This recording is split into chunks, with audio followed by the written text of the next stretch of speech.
Conor has no right coming up to 55. There's no way he's not gonna stand a chance. We're too big for him, we're too strong, so you can take your little English ass and get on. You're too slow and too stiff. You're stiff as a board. I'd snap you in half. I see stiffness when I look in that 155-pound division. Slow, stiff. I feel like they're stuck in the mud almost. The featherweights, they hit like flyweights, so it's nice down there just destroying them and killing that whole division. But I have my eye on that 155 division, and I see them all stuck in the mud in there. So Conor, we'll see over time. But guess what? Have I been wrong yet? Have I been wrong yet? No.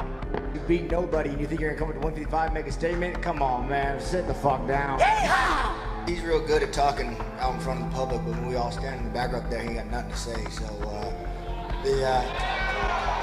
So I stood back there for 30 minutes right next to him, and nothing to say to me. But of course, we get out here, he wants to run his mouth, but it's good. You know, he sells the fights, but he comes to 155 and bend his little ass over and knock the fucking Lucky Charm. See about that. First, you've got to get through a guy that whooped your ass already.